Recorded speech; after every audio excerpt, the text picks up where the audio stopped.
Hello and welcome to another episode of Parliamentary Conversations in the Commonwealth, a podcast from the Commonwealth Parliamentary Association, better known as the CPA.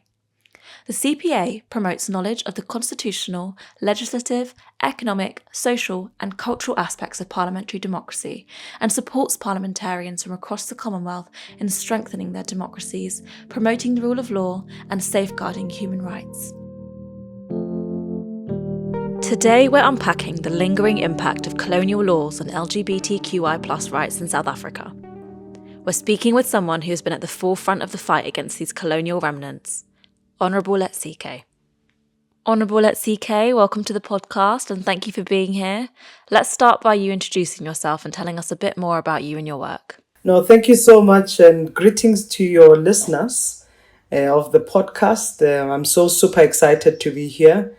Of course, I'm Steve Letsike. I'm the Deputy Minister in the Presidency responsible for women, youth and persons with disability in South Africa.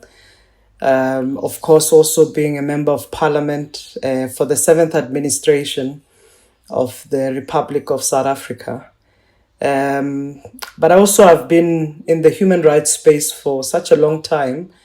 I've led a law clinic called Access Chapter 2, which was also a human rights center for LGBTI community, women and girls in their diversity in South Africa, where it provided health, access to justice and legal services. So for almost 20 years, one has been doing human rights, focusing on governance, and also focusing on democratic and developmental agenda. So I'm really excited to be here. Well, we're really excited to speak with you today and hear your views on this topic. I wanted to begin by breaking down the idea that queerness is often perceived as un-African. Before European laws came into play, the OHCHR highlighted that African societies had a much more fluid understanding of gender and sexuality. Some African feminists also argued that sexual morality was less gendered and hierarchical in pre-colonial societies. With this in mind, please could you tell us a bit more about this and share your understanding of historical perspectives on pre-colonial societies? Yeah, I mean, look, we have heard, literature that has been written about what happened in the pre-colonial times. But I think also it's based on how African communities in particular have, defined gender. I can tell you as a Motswana, in my own culture, we actually don't even refer to people in a singular approach. So the pronoun he, she in my own culture are not there. Right. Yes, we make a reference to people in a plural manner, not only just about their own gender or construction of an identity, but also to humanize and give dignity that we see you beyond just the body that you carry, but it has a lot that recognize the spirit and the ancestral part of being, a spiritual people. So I think when we refer and we say Bustif or something, it actually formulates to that element of recognizing that you are more than just yourself. And I mean, in a lot of African context, and you find it in many of our ethnic groups, you find it in whether you go Northwest, South, East Africa, Central Africa, we all have something that we speak about, which is Ubuntu. And translated in English is called humanity. But you find this in every language, Boto, Buntu. That speaks that I am because of others. And if you see yourself through others, it is not gendered. You respect people for who they are. And I think the pre-colonial times valued humans for being human more than just their gender identity. And I think the roles that then became what it was that, people's sexuality has always remained private. and it was perceived that way. But the context of our own culture, that men and women in their diversity had a role in society, and both were respected. So patriarchy were, as much as it's dominant in our time now, post-colonial, but patriarchy was less. Yes, men were viewed as providers or hunters and whatever, but similarly, women were seen in the higher college of society because of the care and the provision and everything else that they needed to do. I think we have monsterized or demonized gender in a way that actually we no longer even see the beauty of both men and women's role in their diversity ultimately. I think that's a very interesting and insightful take on this topic and shows how gender has become a Western import under a colonial narrative. So on that, you mentioned the concept of Ubuntu. Could you tell us a bit more about what this word means to you? Look, for me, Ubuntu has to speak so much to do with you as a person. More than anything, is that you are a being, that everybody here, we are born to this life. We are born to have dignity, to be equal. We are born to really see one another, that we coexist. And this is an ancient African word, as I had stipulated. But you don't see Ubuntu or humanity just from yourself, but you actually see it through others. I must see my humanity through you. You must see your humanity through me. And it reminds us that I am because of you. If you suffer, what makes me think that I will not suffer? What is it about your well-being that I must take care of, or that we must share as a responsibility, to bring up that spirit of, compassion, the spirit of dignity? Because what I do unto you definitely must be the same kind of principle that I would want it to be done unto me. So I will not do things that I wouldn't want to be done to me towards others. So I think that spirit of Ubuntu is quite important, that lays the foundation of compassion and dignity for others. I agree. I think it's identifying that likeness that you have with others and seeing that humanness in one another. So thank you for expanding on that. I also wanted to talk about the legal side of this matter a bit more. Obviously, we know that colonial sodomy laws still shape many legal systems across Africa today. Research from Stonewall shows that 13 former British colonies in Africa still criminalise same-sex relations, and approximately 66% of Commonwealth states continue to uphold anti-LGBTQI+ laws. I read about some of your views reported by the National Secular Society in 2021 and was wondering if you could walk us through the criminalisation of LGBTQI+ identities by British and other European colonial legal systems and share a bit more about what your views on this are. Yeah, I think it is so unfortunate, and I think maybe it starts also with a little bit of going back before just the context even of the British law itself, and how it seemed to become an empire, to ruling so many countries, for that matter. One must also look at what influenced this, and a lot of it in terms of the social construct was influenced by social institutions. Two institutions that are key: religion as well as culture. And I think it's quite important to realize that even historic crafters of laws seemingly were influenced from that base.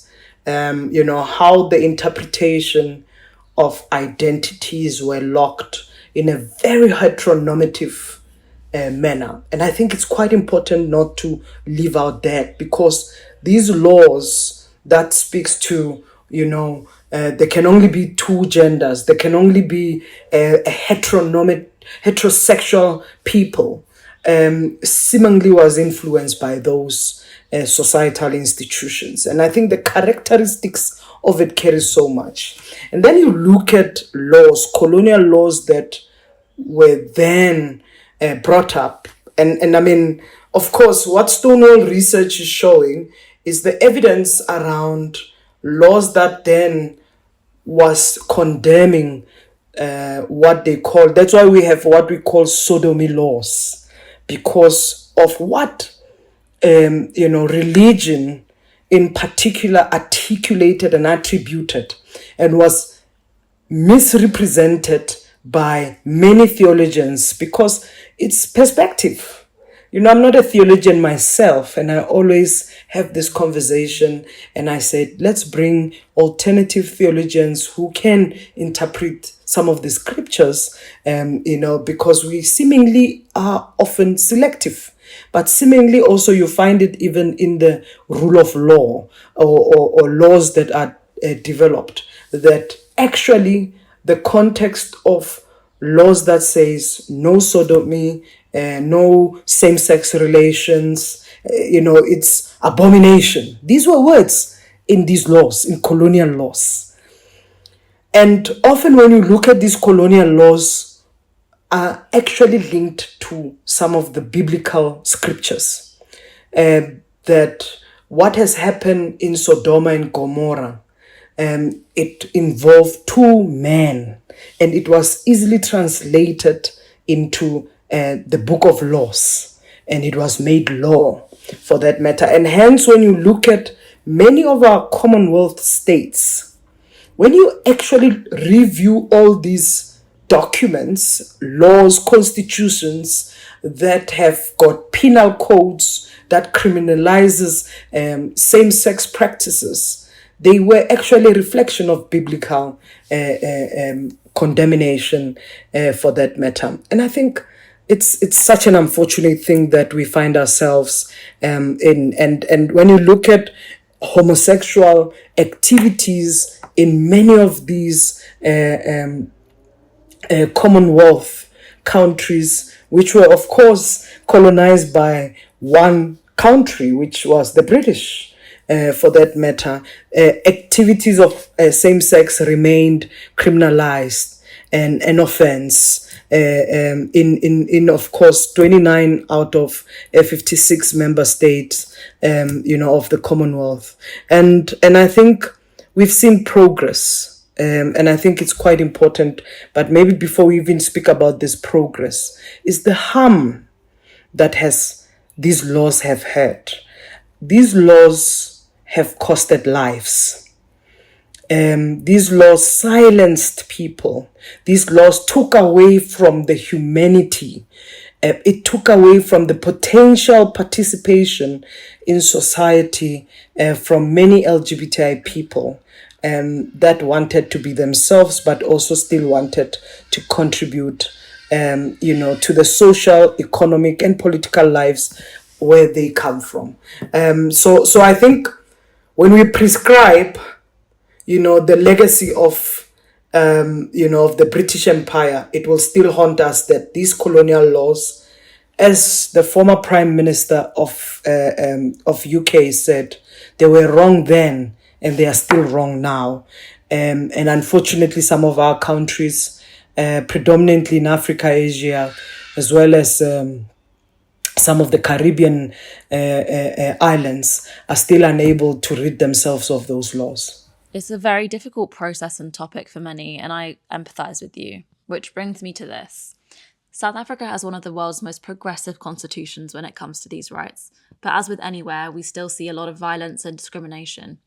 Please, could you shed a bit more light on this and what it's like in South Africa? Yeah, well, I think one must appreciate that every member state of the Commonwealth had to undergo a kind of fight for liberation and fight for freedom from colonial legacy. Remember, the colonial laws were not just criminalizing homosexual act. For my country, which is South Africa, the British laws were also criminalizing me as a black person in my own country. Black people, my forefathers never had a right to walk the streets, never had a right to access services from the front doors. All the time they had to walk with an identity document called Dompas. The land of our own forefathers were taken away. So we were colonized because of the color of our skin in our own land. Women were oppressed because of the gender or sex. And furthermore, LGBTI people were criminalized. So many of the countries like mine, we had to fight apartheid oppressive systems. And it is why when you look at this year, we are marking 70 years of the Freedom Charter. The oldest African liberation movement, when you actually look at the character of our own African countries, we are filled with liberation movement because people had to liberate themselves and find their own humanity and existence and coexistence. So I come from an old liberation movement in Africa called the African National Congress. And part of that was also liberating all people regardless of the creed.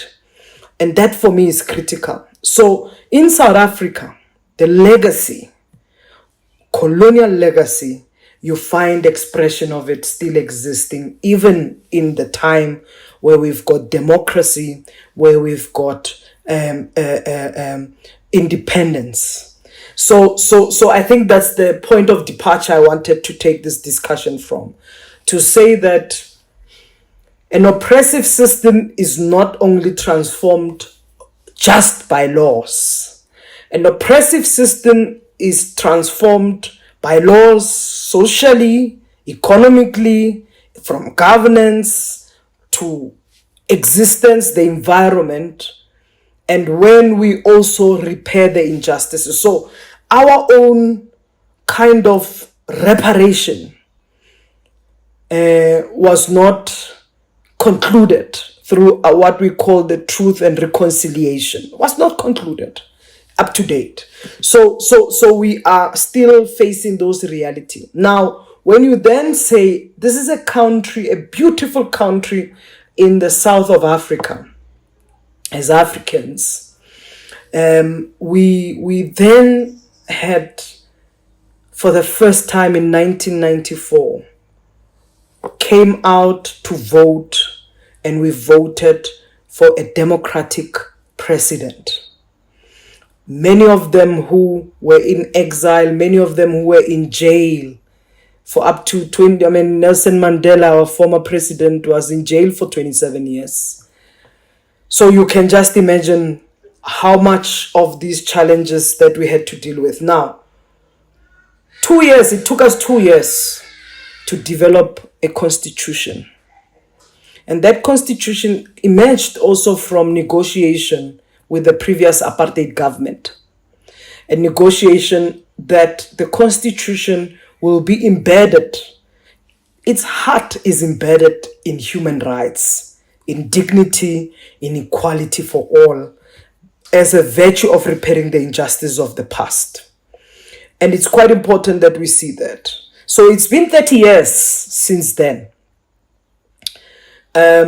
where we have significantly moved with this one global document, which also became the first constitution in the world to include words such as sexual orientation. Section 9 of our constitution under the Bill of Rights says no one will be discriminated on the basis of their sex, race, sexual orientation, and many other grounds, including disability, including nationality.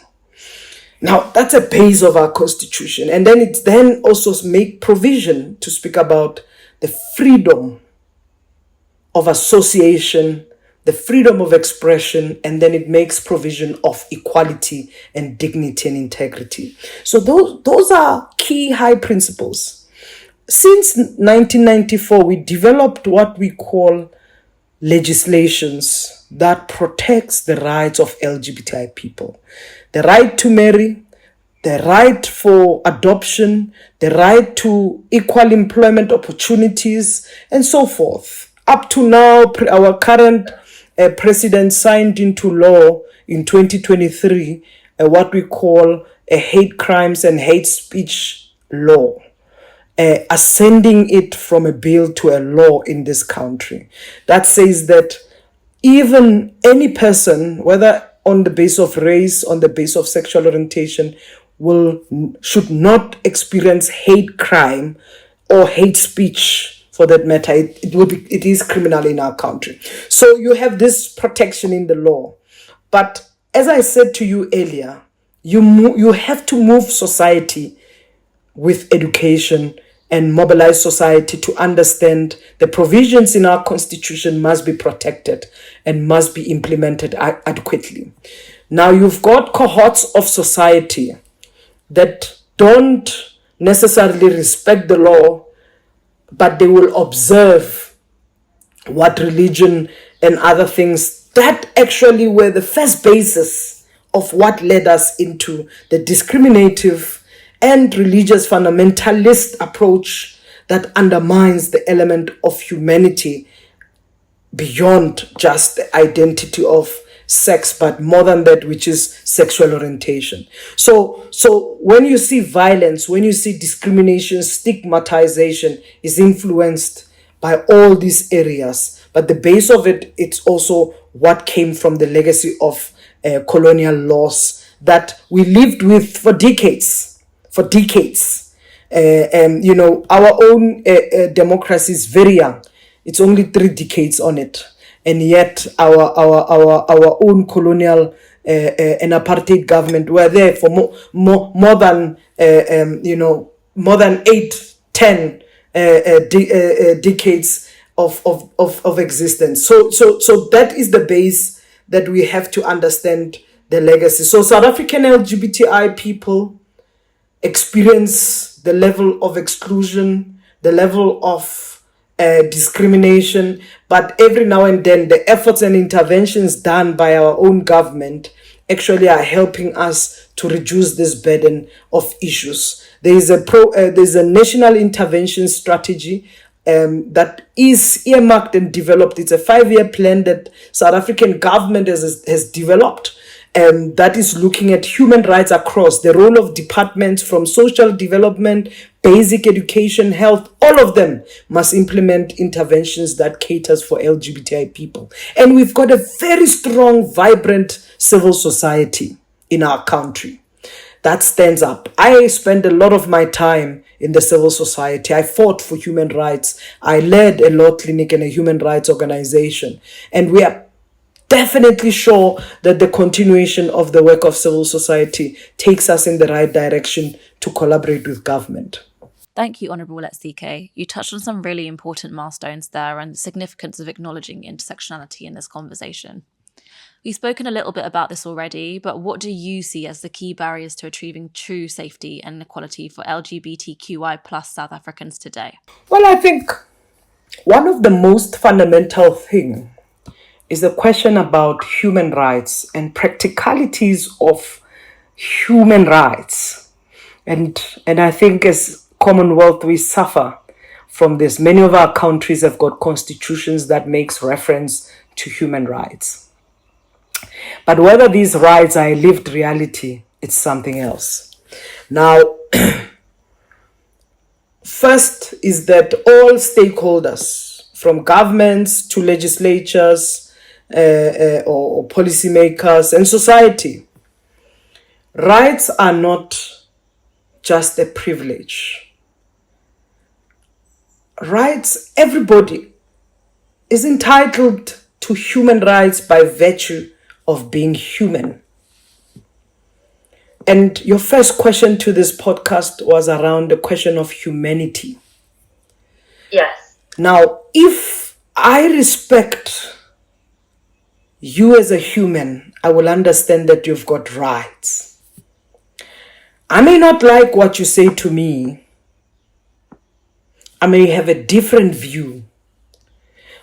But I have no entitlement to project my views onto you and make it your own reality. That's the point that we must cater. So what prohibits it is whether there's a will of respect.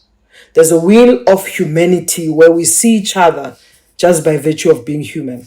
I'll tell you a story, quick one on that. My grandmother, when I was a teen, she struggled with my sexual orientation as a lesbian woman. And until one day, we had an argument. My aunt was there, her last born. And I told her that you have a choice, but there's only one choice, unfortunately. The only choice you have is to love me as your granddaughter. Who I'm attracted to or how I identify have absolutely nothing to do with you. It has so much to do with me and how I'm feeling. But the only thing here is that I'm your granddaughter. And it doesn't take away that you're my grandmother. And that for me was quite critical to send as a clarion message, that I'm not born for anyone to articulate or project how I must identify or how I must feel. And the relation we have here has to do so much with the presence of our relationship, whether you're my mother, whether you're my father, whether you're my grandfather, whether you're my grandmother, whether I'm your sibling or not. And those are some of the struggles that many LGBTI people are confronted with. People experience homelessness because families kick them out. Families no longer love them as their children. They actually see this as an embarrassment. Families kick people out of care and support, but yet they miss out on the opportunity to love. And they miss out from even what I said, the misinterpretation of our own religion when we speak even just the principles of religion is said God is love. And if you are religious and you are a Christian, you must act like Christian because you possess the image of God. If you are a Muslim, you will respect Allah, and you will respect that. So nothing should be mocking the image of God, including our own utterance towards others. And unfortunately, that even when you speak about humanity, you must think in the context of the linkages of humanity to human rights, the linkages of humanity to spiritual life, and so forth. So we then become lost souls of society because we do not value people for who they are. So I'm just raising this to say that if we contextualize why we have so many conversion practices, why we have so many rejection of families, exclusion in school, discrimination in workplace, and so forth, it's stemming from somewhere. And what we should be doing, is there a will? Is there a political will? Is there a leadership will that will actually respect diversity, that will respect differences? We don't, I had this incredible conversation, but it emerged from a tragedy that happened about 2 weeks ago here in South Africa. The World Openly Gay first openly gay imam was assassinated in my own country. Um, this shocked many of us, and so forth. And I had a conversation with many of the association of the Muslim faith, and I respectfully so. These are leaders of the Muslim community, and for me, not being a Muslim, I thought it was also a privilege to be part of that conversation, because I need to respect the faith, but I also need to interact as a leader myself to say, can we have a conversation about the situation we find ourselves? Now, Muslim faith may not, the teachings and the culture or directive that is going may not be supportive of LGBTI people, but that does not take away the fact that within the Muslim community, you have LGBTI persons that exist that continues to be invisibilized because they also respect their faith. And I think those are the things we need to consider. Are we ready to dismantle some of the issues that we are confronted with in the 21st century?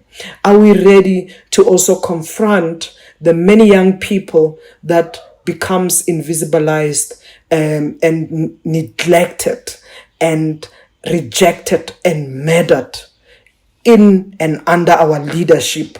Is this the correct thing that must happen in society? And if it's not the correct thing that must happen in society, what are the steps that we must take to nurture for humanity in society? Thank you very much, Honourable Letsike. I really appreciate you sharing your own experiences with us too, and I think that our listeners will also find it very valuable. You've moved us on to my final question, which is for our members and listeners who want to be part of the change. How can they help to dismantle these colonial structures and social stigmas and support the movement for a more equitable and just world for members of the LGBTQI+ community? We have a big responsibility as human beings in society. The world is becoming more and more divided because of the geopolitics, the anti-rights, anti-gender, anti-democratic rules. And that's an unfortunate thing. But sides of struggle brings us together. And I think it's quite important to realize how we can unify as people. We can educate ourselves. We can empower ourselves. We can be allies. You don't have to be gay to speak for the gay people. You don't have to be a socialist to speak for the people. You don't have to be living with HIV to speak for people living with HIV. You don't have to be a person with disability to speak for persons with disability. You don't have to be a person that comes from another country to speak about the situation of immigrants. We all can come together and build solidarity. And I think for me, that is very much critical.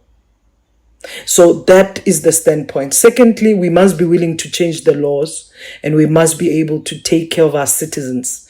No LGBTI person in any country is a second-class citizens. Even the refugees and migrants that flee persecution from their own countries, when they come to a country and they seek refuge, they ought to find expression of refuge, care, and support. And they must never be treated as just foreigners and we don't care for people. We are signatories to global treaties. We are signatories to the Universal Human Rights Declaration. And we ought to live this in our lives, in the penning down of laws, in the practicalities of programs, but also we have to see that people prosper economically as well as socially. And that, for me, those things are very critical. Governments have got power, legislatures have got power, judiciary has got power. And if this power is used adequately for a just, equitable society, we can actually do it in the way that serves the right kind of humanity and spiritual recognition. That is Ubuntu. I agree. And the key things I got from that were unity, education, and governance. which all need to be used together. I found our conversation very insightful so far, and I wanted to take this opportunity to open up the floor to you to ask whether you had any final thoughts and whether you'd like to share anything else with our membership on this matter. I think your members, are incredible people. I mean, I join in as a member of parliament myself from South Africa. We have a responsibility for inclusive society that promotes cooperation, understanding, and solidarity amongst people.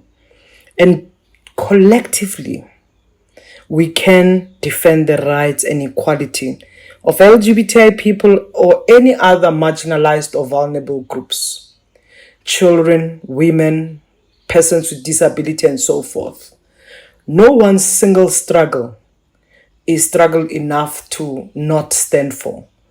All struggles must receive equal support, and we must actually not even be selective, because when you stand for rights, don't select which right you stand for. Stand for all rights. That's a principled manner, and of which we can do this. And my last message, of course, to your listeners is to say, South Africa, as a part of the Commonwealth, the vision that we can move forward collectively with is a Commonwealth free from discrimination and violence on the basis of sexual orientation, gender identity and expression, and of course, sex characteristic, including all other characteristics for that matter. LGBTI people possess a huge percentage, 10 to 20%, or that is the global data, of our own societies are LGBTI people. And these people can contribute to the prosperity of our society. So I wish everybody to reach out for support and make use of these kind of podcasts and even the training courses that the Commonwealth Parliamentary Association have. Let's empower ourselves. Let's not lose relevance as policymakers because we just ought to put our personal view ahead of others. A small minority does matter even in our own society to take care of. So thank you for the opportunity and for your viewers or listeners. Thank you so much for your time today, Honourable Letsike. I really appreciate you sharing your knowledge, experiences and visions for the future. Your message has been incredibly powerful and we really appreciate you coming onto our podcast today. I thoroughly enjoyed our conversation.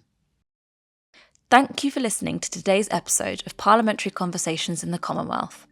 If you liked what you heard, then don't forget to subscribe to the podcast on your favourite listening platforms to stay up to date with our latest episodes. To find out more about the work of the CPA, please visit our website at www.cpahq.org or follow the links in the podcast description.